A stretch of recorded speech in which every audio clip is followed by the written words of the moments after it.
আসসালামু আলাইকুম প্রিয় ব্রাজিল ফুটবল ফ্যান্স। দর্শক, আপনারা সকলে জানেন গতকালকে ভোর ৫টা বাজে ব্রাজিল মাঠে নেমেছিল যুক্তরাষ্ট্রের বিপক্ষে এবং ওই যুক্তরাষ্ট্রের বিপক্ষের ওই ম্যাচটা কিন্তু শেষ পর্যন্ত ১-১ গোলে ড্র হয়েছে। মূলত ব্রাজিলিয়ান ফুটবলার কিন্তু অনেক চেষ্টা করেছিল, ম্যাক্সিমাম ২৫টি শট নিয়েছিল যুক্তরাষ্ট্রের গোলবারে, তার মধ্যে মাত্র একটি গোলের দেখা পেয়েছে সেলেসাও বয়রা। আর যেটাতেই অনেক হতাশ হয়েছে ব্রাজিলিয়ান সমর্থকেরা সহ ব্রাজিলের কোচ ডরিভাল জুনিয়র। মূলত ডরিভাল জুনিয়র কিন্তু ব্রাজিলের এই যুক্তরাষ্ট্রের বিপক্ষের ম্যাচ হারা নিয়ে কোনো রকম আক্ষেপ প্রকাশ করেননি, তিনি কিন্তু আরও স্বস্তি প্রকাশ করেছেন। মূলত ডরিভাল জুনিয়র কিন্তু ম্যাচ পরবর্তী প্রেজেন্টেশনে বেশ কিছু কথা বলেছেন ব্রাজিল দলটাকে নিয়ে।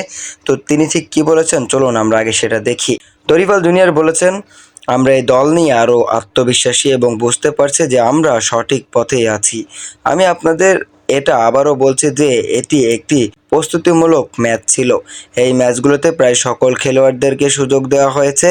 এ দ্বারা আমাদের একটি পরিবার গঠন হবে এবং একে অপরকে বোঝার মাধ্যম সুন্দর এবং প্রতিযোগিতা থাকবে। মূলত ডরিভাল জুনিয়র এই কথাটির মাধ্যমে স্পষ্টভাবে বুঝিয়ে দিয়েছেন এই ম্যাচগুলো আসলে একটা প্রস্তুতি ম্যাচ। তো সেই ম্যাচের জন্য কিন্তু সমস্ত খেলোয়াড়দেরকে সুযোগ দেওয়া হয়েছে এবং সুযোগ দেওয়ার পর তাদের মধ্যে আরও আন্ডারস্ট্যান্ডিংটা ভালো করার জন্যই কিন্তু ডরিভাল জুনিয়র এরকম একটা কাজ করেছেন। তাই এই ম্যাচ হারা নিয়ে বা ড্র নিয়ে তার কোনো আক্ষেপ নেই, যদিও ব্রাজিল কিন্তু এখনও অপরাজিত আছে ডরিভাল জুনিয়রের অধীনে।